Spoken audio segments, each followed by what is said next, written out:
Bonjour à toutes et à tous et bienvenue dans ce webinaire appel à projet organisé par Systématique.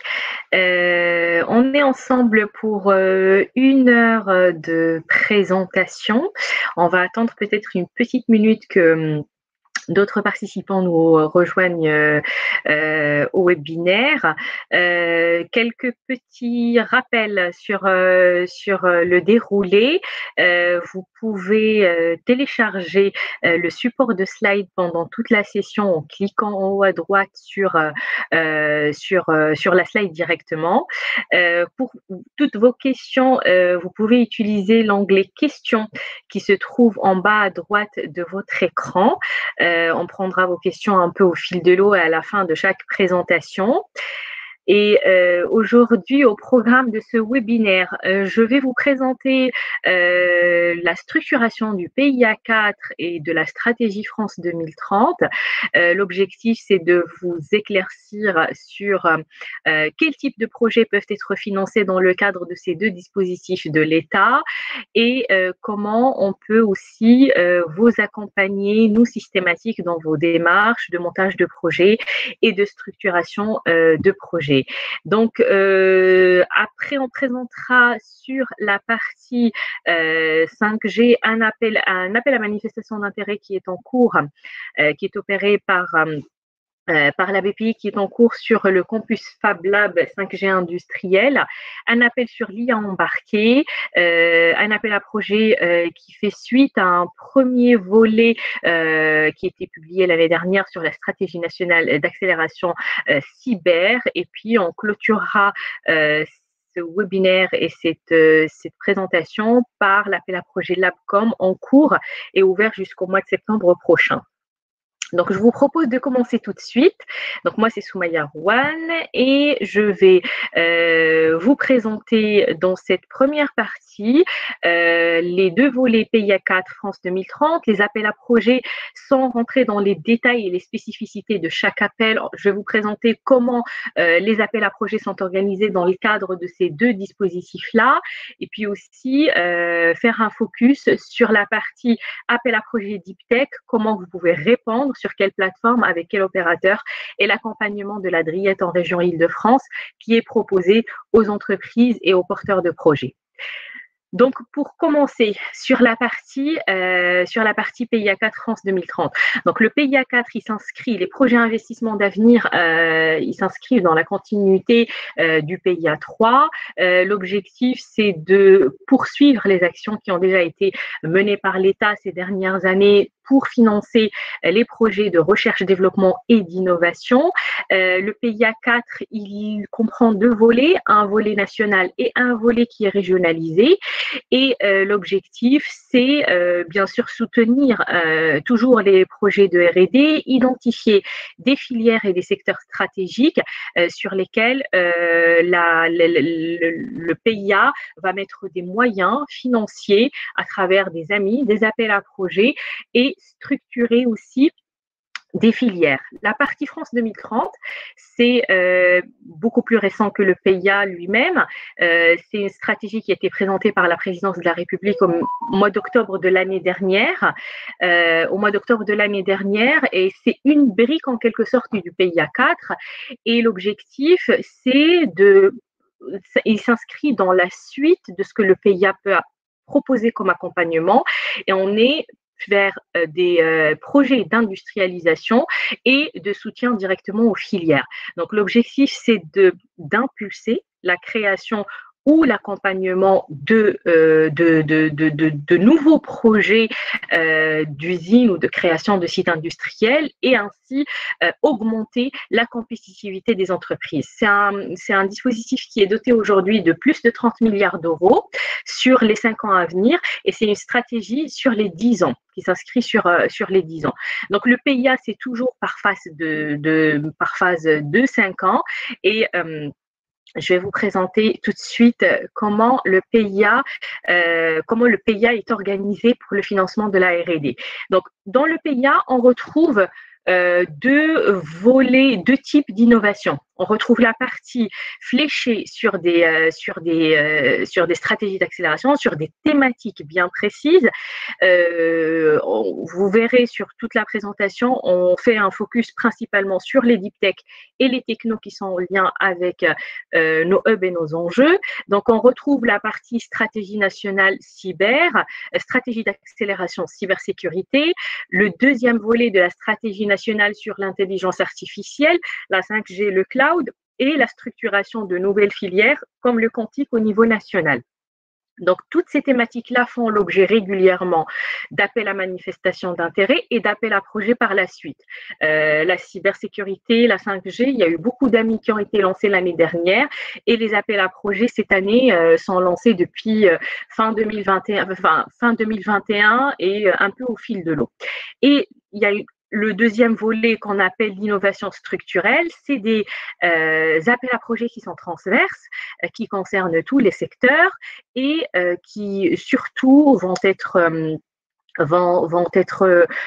fléchés soit sur des consortiums monopartenaires ou collaboratifs et aussi en fonction de la taille de votre entreprise, les montants, l'éligibilité évoluent. Donc, c'est principalement ces deux critères-là et la maturité de votre projet qui vont faire la différence pour le financement du volet structurel. Donc, des appels à projets comme le IDEMO, je vais les détailler plus tard, comme le IDEMO ou l'INOV, c'est des appels financés sur le PIA 4 dans ce volet-là. La deuxième partie importante, c'est le PIA régionalisé. Donc, les régions contractualisent avec l'État et financent conjointement des appels à projets. Le premier exemple, c'est l'Innovate Leader PIA cette année. Donc, le leader PIA, il est au fil de l'eau avec des relevés à date. Il y a le deuxième appel à projet qu'on attend aussi pour cette année, qui est le IDEMO Région, qui normalement doit faire l'objet d'une relève d'ici le mois de septembre, mois d'octobre prochain. Donc, appel très attendu aussi avec comme pour le PSPC Région d'avant. Dans le cadre de IDEMO Région, il y aura un abondement supplémentaire pour tous les projets qui sont labellisés dans leur région. Donc ça, c'est à suivre dans les prochains mois.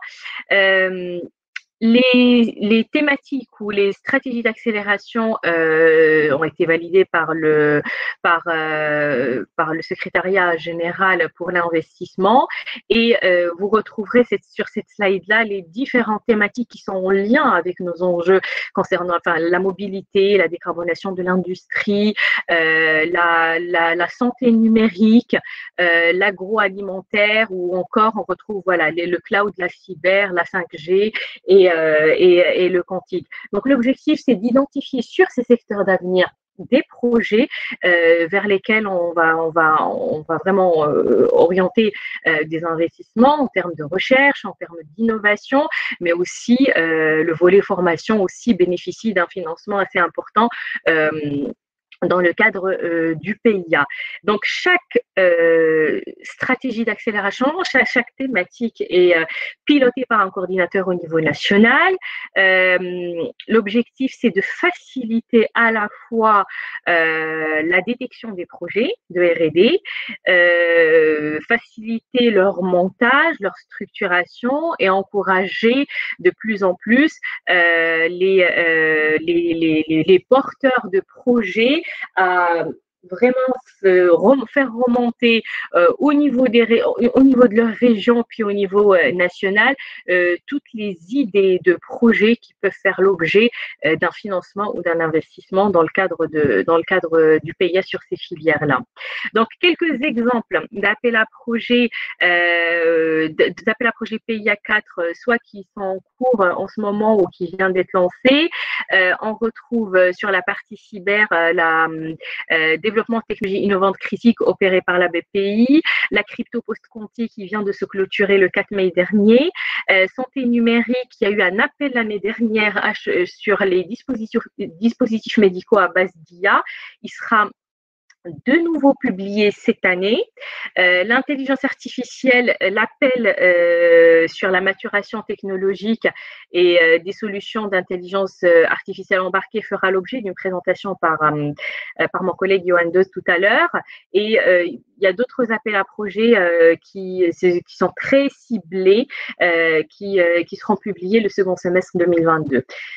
Le deuxième volet, donc le volet non sectoriel, AIDEMO, la dernière relève de AIDEMO, c'était le 3 mai dernier. Le AIDEMO, il sera réouvert de nouveau dans pas très longtemps. Et le AIDEMO, c'était un dépôt au fil de l'eau avec des relèves tous les mois.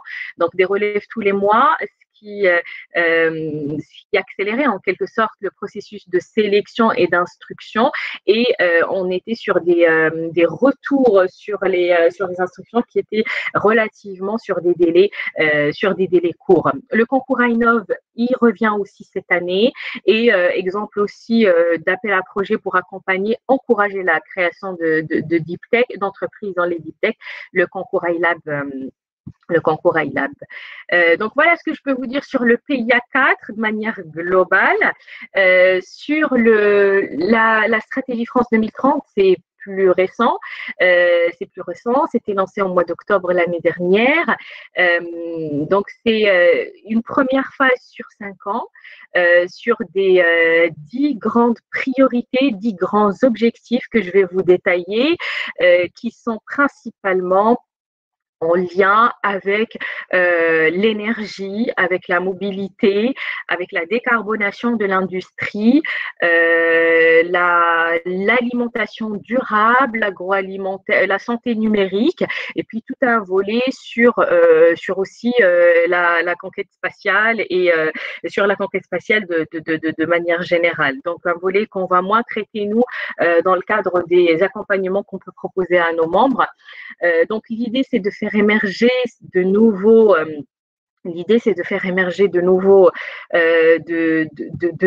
projets dans le cadre de ces dispositifs-là. Je prends une question directe avant de poursuivre. Comment choisir entre AIDEMO national et AIDEMO régional? Y a-t-il des critères? Oui, il y a des critères qui diffèrent en fonction de l'AIDEMO national, l'AIDEMO régional. Les cahiers de charges sont en cours de rédaction en ce moment. Si on se base un peu sur les précédentes sessions du PSPC région qui ont été publiées, les différences vont se faire principalement sur la taille du consortium, sur les montants d'aide et un volet un peu plus on va dire, retomber sur la région Île-de-France la région Île-de-France vraiment met un accent sur ça avec la priorité pour des projets, pour le financement de projets franciliens. Donc, ces critères, tout ça, c'est à prendre vraiment avec des pincettes parce que le cahier de charges n'est pas encore publié aujourd'hui. Mais la différence se fait principalement sur ces 3 critères-là. Alors, on poursuit sur la présentation. Donc, si je reviens à la présentation du France 2030, donc voilà, il y a un plan au niveau national Startup industriel Deep Tech qui était lancé en début d'année et sur le volet Deep Tech, il y a une vraie volonté de soutenir tous les projets de start-up, de PME, des projets d'industrialisation de start-up et de PME innovantes.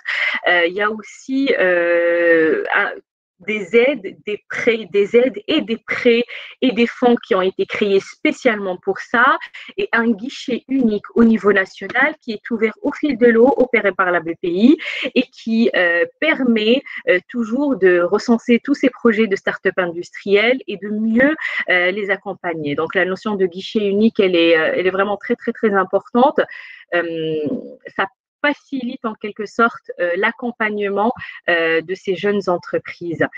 Donc, sur le premier axe, financer l'industrialisation des startups, vous avez des exemples ici sur la slide de comment les financements et l'accompagnement se fait. L'appel à projet première usine, il vient d'être lancé pour la première fois cette année. Il est ouvert jusqu'en 2026 et comme le porte son nom, donc c'est un appel à projet pour permettre à une start-up ou à une PME de créer son premier site industriel, pour de la production, pour de la production ou pour développer un peu plus son activité industrielle. 3 relevés par an avec un financement assez important qui peut aller jusqu'à 5 millions d'euros et en fonction de la taille de l'entreprise, si c'est une start-up ou une PME, vous avez une part d'avance remboursable et de subvention qui varie un peu. Donc, il y a les prix Nouvelle Industrie, ça c'est nouveau. Ça vient d'être lancé en mars 2022 et les fonds sociétés de projets industriels, ça c'était lancé le premier semestre 2021. Et ça concerne à la fois toute la phase de pré-industrialisation et aussi par la suite la phase d'industrialisation. Et le Fonds national de venture industrielle, ça c'est un nouveau dispositif, il n'est pas encore lancé et il est prévu pour le deuxième semestre 2022. C'est vraiment accompagner les entreprises sur, augmenter un peu tous leurs fonds propres. C'est une question qui revient assez souvent et qui leur permet en quelque sorte aussi de mieux se structurer ou être plus solide financièrement pour porter des projets. Le deuxième axe, c'est renforcer le soutien et l'émergence des startups dans le domaine des deep tech. Toutes les dotations en bourse French Tech ont été augmentées. Toute la partie aide au développement des entreprises deep tech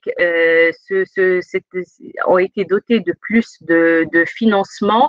Et puis, comme je disais tout à l'heure, le guichet unique qui est dédié à l'accompagnement des startups, ça c'est une mission qui a été accordée à la French Tech au niveau national. Cette slide résume bien toutes les aides et dispositifs que je viens de vous présenter. Systématique peut surtout vous accompagner sur le premier volet, la partie aide, avec tous les dispositifs iNov, iDemo, première usine. Donc, en fonction de la maturité de votre projet, les aides évoluent, les montants d'aide évoluent aussi, et comme vous pouvez le constater, donc il y a toujours des dispositifs très ciblés à toutes les phases de développement de votre entreprise et de votre activité. Donc, sur la partie, vous avez sur les slides des exemples d'appels à projets qui sont en cours ou viennent d'être clôturés sur les différentes thématiques que j'ai citées tout à l'heure. L'appel sur l'IA embarqué, c'est 3 relevés sur 2022. La 5G, on a toujours les appels à projets sur les solutions souveraines qui est ouvert. Il y a un appel à projet il y a pas mal de stratégies aussi au niveau européen sur la 5G qui sont en train de se mettre en place. Un premier appel à projet France-Allemagne a été publié cette année. Donc,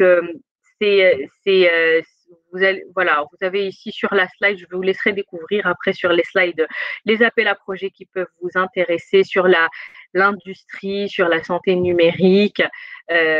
Tous ces appels à projets, vous pouvez les trouver sur le site du secrétariat général à l'investissement et après toutes les informations concernant les cahiers de charges, concernant le dépôt sur les sites des opérateurs.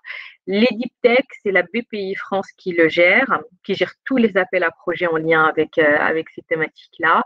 Donc, les cahiers de charges, le calendrier de tous les appels sont publiés régulièrement sur le site de la BPI. Le dépôt se fait sur l'extranet de BPI France et l'instruction se fait en 2 phases.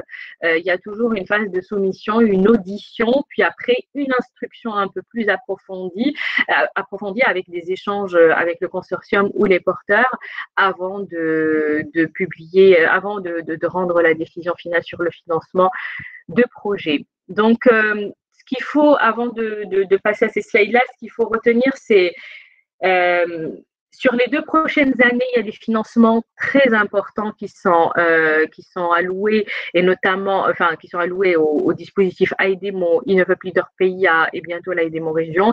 Il faut vraiment les enveloppes au niveau ne serait-ce qu'au niveau du PIA régionalisé, donc État-région Île-de-France, ils sont de l'ordre de 190 millions d'euros sur les 5 années à venir.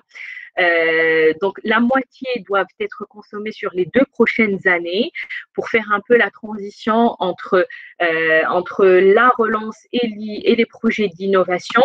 Donc pour vous donner juste une idée, sur les précédentes vagues on va dire avant 2021, sur les précédentes vagues, il y avait un financement sur l'Innov Leader PIA qui était de l'ordre de 7-8 millions d'euros par vague. Là, on est passé à presque 40 millions d'euros par vague.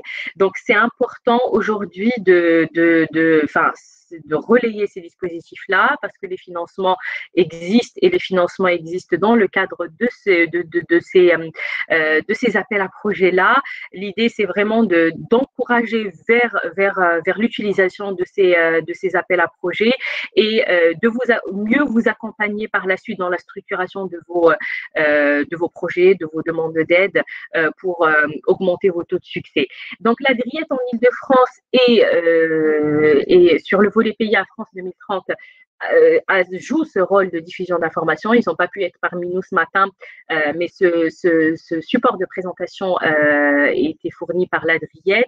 Donc, ils ont une mission d'information auprès des entreprises, auprès de tous les porteurs de projets entreprises et académiques, et par la suite aussi d'identification de projets, d'accompagnement dans le cadre du montage et aussi faire le lien un peu avec les services de l'État pour faciliter à la fois la phase d'instruction et la phase de financement par la suite.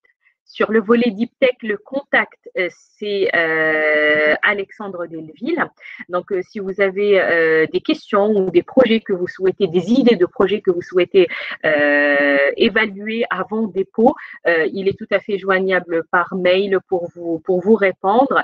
Et toute l'année, vous pouvez consulter sur les sites internet du Secrétariat général pour l'investissement, mais aussi sur le site de la BPI, les différents appels à projets. Donc, vous avez ici le contact pour la région Île-de-France et pour les thématiques que j'ai présentées ce matin. Donc, si vous avez d'autres questions, n'hésitez pas. Et je vais laisser la parole tout de suite à Margot Prévost pour la présentation de la mise 5G. Merci Soumaya. Bonjour à tous. Margot Prévost. Je vais vous parler de la manifestation Campus Fab Lab 5G industriel. C'est un appel à manifestation que la DGE a lancé dernièrement dans le cadre de la stratégie d'accélération de la 5G. L'objectif est d'identifier des projets de campus Fab Lab 5G industriel, c'est-à-dire des lieux dédiés à la transformation numérique de l'industrie, permettant d'accélérer l'appropriation des usages permis par la 5G dans les entreprises industrielles de toute taille. Cet appel à manifestation repose sur 7 recommandations formulées par la mission 5G industrielle pilotée par Philippe Herbert, avec l'appui des membres du CSF Infrastructure numérique. Donc, ces 7 recommandations sont les suivantes. Faciliter et élargir l'accès à des fréquences dédiées au réseau 5G privé pour les industriels. Accompagner et accélérer le partage des cas d'usage de la 5G industrielle. Stimuler le développement des offres 5G industrielles qui sont clés en main et dimensionnées pour le marché français. Remplacer la 5G industrielle dans le paysage de l'industrie 4.0. Développer une offre de formation et des parcours plus adaptés aux enjeux de la 5G industrielle. Apporter des réponses concrètes aux acteurs de l'écosystème 5G industriel sur les impacts sanitaires et environnementaux. Apporter de la visibilité et accompagner la maturation des acteurs français et européens innovants de la chaîne de valeur de la 5G industrielle. Les projets attendus sont des projets qui doivent s'appuyer sur des structures existantes dédiées à la transformation numérique de l'industrie et l'accompagnement des entreprises industrielles. Ces campus devront intégrer des équipements dimensionnés pour le test et le prototypage de solutions 5G industrielles, les lignes de production pilotes, les réseaux privés 5G, ainsi que les compétences associées. Il faut prévoir dès l'origine les supports techniques adéquats pour l'installation, la mise en place et la maintenance des systèmes 5G. Attention à un point, c'est que le le projet doit être porté de manière individuelle par une seule entité qui réalisera l'ensemble des dépenses présentées lors du dépôt et assurera la gestion des outils créés à travers le projet. Et il sera donc l'unique bénéficiaire de l'aide accordée au projet si celle-ci est proposée et décidée. Donc, c'est vraiment un point important puisque même si vous êtes associé à c'est pas forcément un consortium, du coup, pour le cas, c'est vraiment un seul projet pour une seule entreprise, mais évidemment, vous pouvez avoir plusieurs entreprises dans un seul projet. C'est un peu le point qui diffère par rapport à d'autres appels à projets.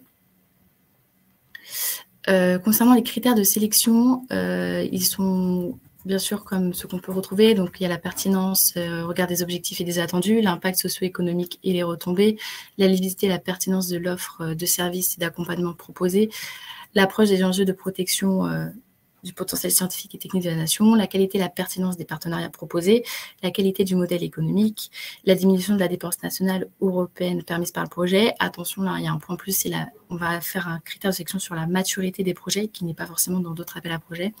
Il y a des critères de transition écologique. On va prendre en compte l'impact environnemental et sociétal de votre projet, s'il y a un effet positif, ou s'il y a une inclination par rapport au changement climatique, l'utilisation durable des ressources énergétiques et optimisation de leur consommation, la transition vers une économie circulaire, la prévention et réduction de la pollution.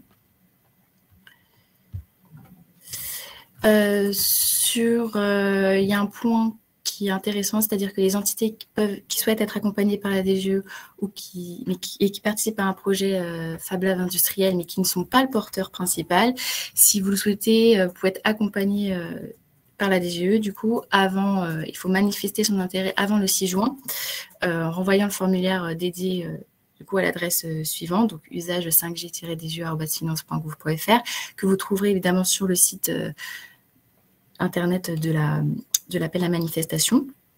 Votre contact, c'est toujours stratégie-accélération@bpifrance.fr. La date de relève de cette AMI, c'est le 21 septembre 2022. Autre information, cette AMI fera l'objet d'une présentation lors de notre atelier émergence de projet qui aura lieu le 9 juin prochain.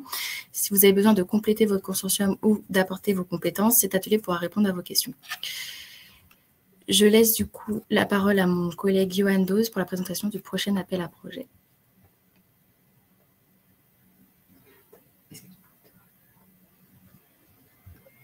Bonjour à tous, donc Johan Doz, responsable du service innovation de Systématique et également coordinateur du hub Data Science and Artificial Intelligence. Je vais vous présenter deux appels à projets un peu plus spécifiques IA et cyber, et je commence par l'appel maturation technologique et démonstration de solutions d'intelligence artificielle embarquée, qu'on vous avait déjà présenté, hein, puisqu'il y avait déjà eu une relève en janvier, il me semble. Et les deux nouvelles relèves sont pour le 1er juin et le 5 octobre prochain. C'est un appel qui a lieu dans le cadre de la stratégie d'accélération en intelligence artificielle et il vise à soutenir les innovations matérielles et logicielles liées aux applications d'IA embarquées, depuis leur conception jusqu'à la démonstration de leur efficacité en situation réelle. Et pour ça, on a deux volets distincts qui permettent de financer. D'un côté, dans le volet A, la partie un peu plus aval, avec le déploiement de solutions basées sur l'IA embarquée dans des produits et des procédés industriels de tout secteur. Et un volet B un peu plus amont sur la maturation technologique d'architecture et plateformes matérielles dédiées à l'IA embarquée. Ces deux volets se ressemblent pas mal dans les moyens de financement, plus que évidemment dans la finalité du projet. Donc dans ce volet A de démonstration d'une fonctionnalité d'IA embarquée au sein d'un système ou d'un produit final, là on a que des projets collaboratifs avec un seuil de dépenses total de 4 millions et un TRL cible de 6-8. Pour le volet maturation, là, ça peut être soit monopartenaire, soit collaboratif. Et dans ce cas-là, on a une limite de 2 millions pour les monopartenaires ou de 4 millions pour les collaboratifs, comme dans le volet A. Et là, le TRL attendu sera plus bas, supérieur ou égal à 5. Je vais commencer par détailler un petit peu le volet A, donc sur le déploiement de solutions basées sur l'IA embarquées dans des produits et procédés industriels de tout secteur, donc ce qui est un peu plus aval. Ça cible des projets qui doivent aboutir dans un horizon de 2 à 3 ans à un démonstrateur qui met en œuvre de l'IA au sein d'un système embarqué et avec un cas d'usage clairement identifié. Donc, dans ce volet-là, c'est vraiment, on veut que l'IA soit utilisée dans un secteur donné, que ce soit intégré, c'est d'ailleurs le point suivant, il faut valider l'intégration dans des produits en vue de leur mise sur le marché, c'est vraiment très opérationnel.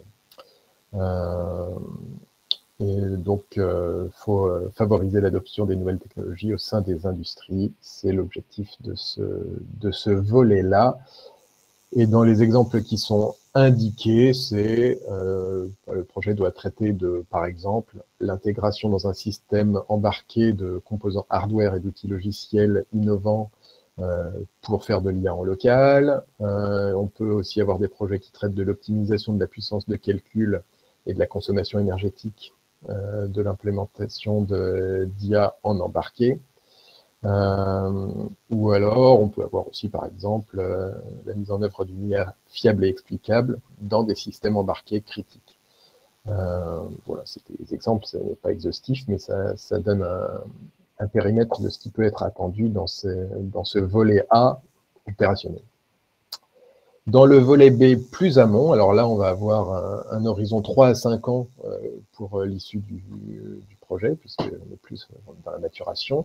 C'est moins dirigé business.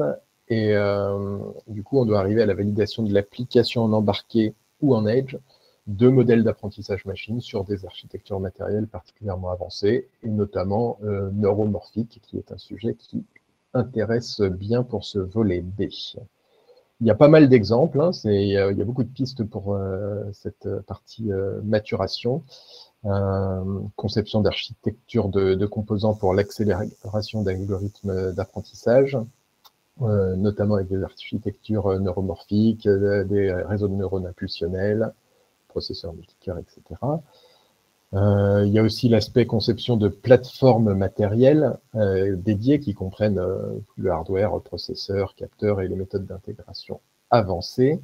Il y a aussi la notion de co-ingénierie et d'optimisation conjointe matérielle logicielle, la mise en œuvre de l'efficacité énergétique qui soit améliorée et qui permette de traiter de manière frugale, si possible, l'IA à la périphérie.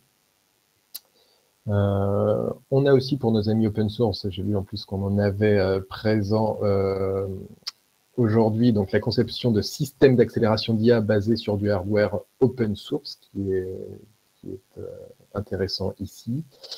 Et pour nos amis de Optics and Photonics, on a la conception de composants optiques et de circuits intégrés photoniques dédiés pour l'IA.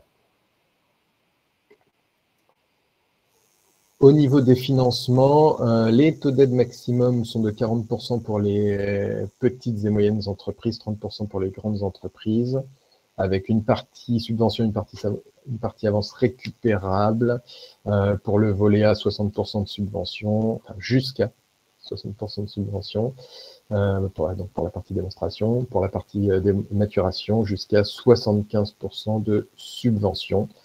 Attention, l'aide pour les grandes entreprises doit être supérieure à 500 000. On ne veut pas de projet où les grands groupes mettent un tout petit pied dans la porte et une toute petite participation pour voir ce qui se passe dans le projet. Là, en gros, on s'implique ou on ne s'implique pas. Et pour ceux qui ne sont pas des entreprises, classiquement 100% des coûts marginaux ou 50% des coûts complets. Voilà pour la partie IA embarquée. Je vais maintenant passer à la partie grand défi, stratégie nationale cyber, puisqu'on a la tranche 2 des axes verticaux qui sort. Donc cet appel à projet qui vise à mettre en œuvre la seconde tranche des axes verticaux avec pour objectif d'accompagner plus loin les projets ou les technologies les plus prometteurs de la tranche 1, soutenir la croissance rapide des acteurs lauréats de la tranche 1, et favoriser l'adoption massive et internationale des technologies développées lors de la tranche 1. Ça sera uniquement de la subvention et l'appel à projet est ouvert jusqu'au 16 juin. Alors, vous pouvez vous poser la question de, bah oui, mais si c'est ouvert que pour ceux qui étaient là lors de la tranche 1, pourquoi on le présente là et on ne présente pas forcément que à ceux qui ont été financés. Alors déjà parce qu'il y en a beaucoup de membres systématiques qui ont été lauréats de cette tranche 1. Et en plus, vous allez voir que les heureux élus de la tranche 1 peuvent intégrer dans des consortiums un peu d'autres acteurs. Donc, ça peut vous intéresser qu'on vous rapproche de ces heureux élus de la tranche 1. Les projets attendus donc, dans le cadre de cet appel, c'est la poursuite de la R&D des sujets lauréats de la tranche 1 du Grand Défi. Pour rappel, hein, cette tranche 1, c'était les trois axes, c'était réseau dynamique, objets connectés et protection des petites structures contre la cybercriminalité. Donc la poursuite de la R&D là-dessus, la R&D permettant le passage à l'échelle des technos développés dans la tranche 1 du Grand Défi et l'innovation d'usage pour l'application des technologies développées dans la tranche 1 du Grand Défi. L'assiette des travaux, c'est entre 2 et 4 millions d'euros. Il faudra pouvoir démarrer en septembre au plus tard et si possible encore plus tôt que ça. Les projets peuvent être conduits soit par une entreprise seule, porteur unique, et dans ce cas-là, ça sera forcément des lauréats de la tranche 1 du Grand Défi, par un consortium qui rassemble des partenaires industriels uniquement, et dans ce cas-là, il faut qu'ils soient majoritairement lauréats de la tranche 1 du Grand Défi. Et ça peut être sinon un consortium qui rassemble à la fois des partenaires industriels et des partenaires de recherche. Mais pareil, ces partenaires qui ont été lauréats de la tranche 1 doivent être également majoritaires dans ce consortium. Donc, bon, si vous êtes lauréat de la tranche 1, je pense que vous êtes déjà au fait et on vous invite fortement à participer à cette tranche 2. Si vous pouvez être intéressé mais que vous n'avez pas été dans la tranche 1, n'hésitez pas à contacter Alexandre Hervin, du hub cyber et sécurité de Systématique, qui est en contact avec toutes les entreprises qui ont été en tout cas les entreprises de Systématique qui ont été lauréates de la phase 1. Il y en a plusieurs, il y en a même pas mal. Donc, on se fera un plaisir de vous mettre en relation si elles souhaitent aller en consortium dans cette phase 2 pour pouvoir avoir des projets plus conséquents et plus intéressants. Donc n'hésitez pas à contacter Alexandre Hervin, donc alexandre.hervin@systématique-paris-région.org. Et donc pour les informations complémentaires, 16 juin 2022, j'en ai parlé. Vous avez le lien vers la page tout en bas et les adresses mail pour contacter les différents acteurs, donc William Lecat, etc. On a été très connectés à eux pour cette phase 1 et on le sera encore pour cette phase 2, donc n'hésitez pas à candidater. Voilà, et ben je passe maintenant la parole à Florence Blasi, coordinatrice du hub Open Source, qui vient pour nous parler de LabCom.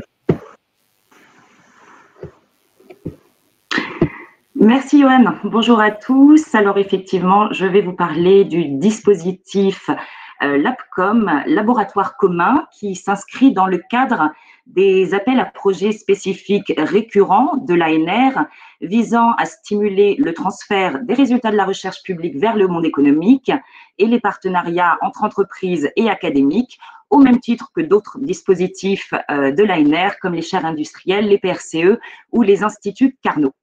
Alors, le LabCom, il a pour objet la structuration de partenariats bilatéraux et durables à travers la co-construction de laboratoires communs entre une PME ou une ETI de plus de 3 ans et un laboratoire d'organismes de recherche.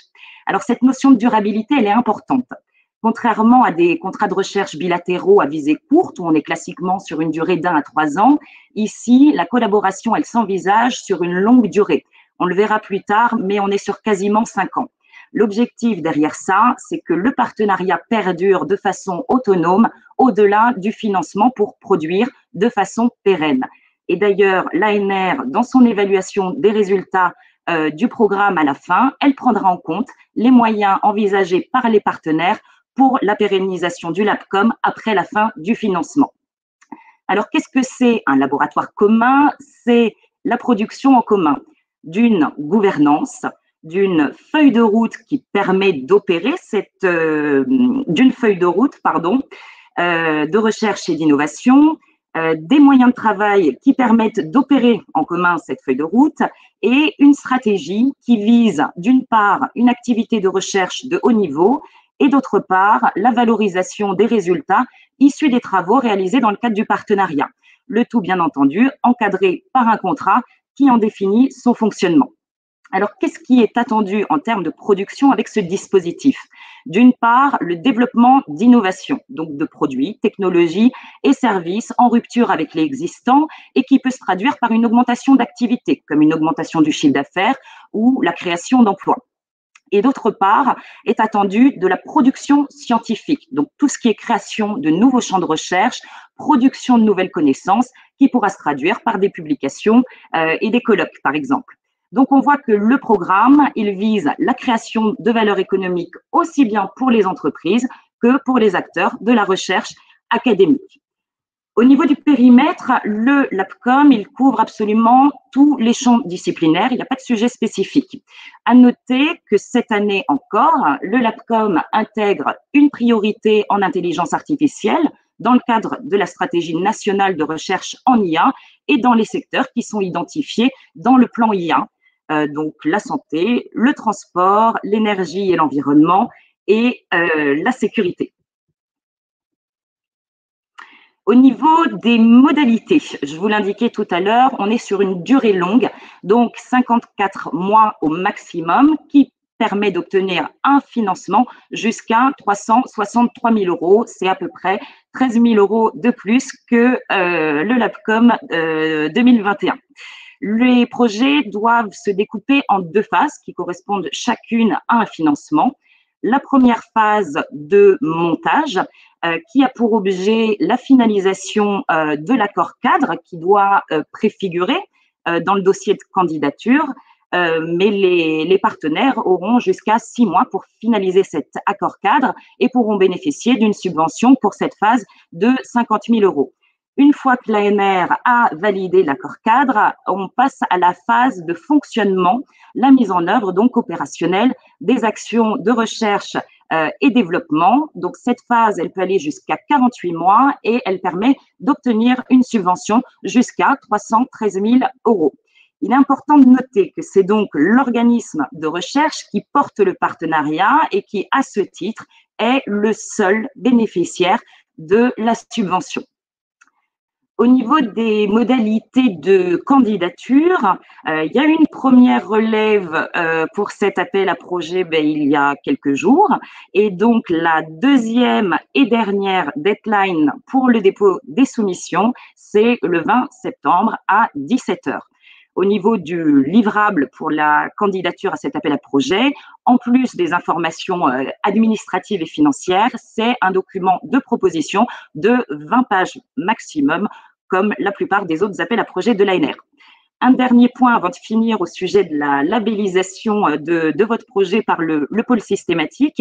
Le cahier des charges de l'ANR nous indique que la labellisation par un pôle n'est pas obligatoire et ne conditionne pas la sélection des projets soumis, mais qu'il est important de noter que l'avis émis lors de la labellisation par un pôle de compétitivité peut constituer un élément utile pour le comité d'évaluation pour juger en particulier de la dynamique socio-économique du LabCom qui est proposé en lien avec le contexte régional, national ou international couvert par le pôle.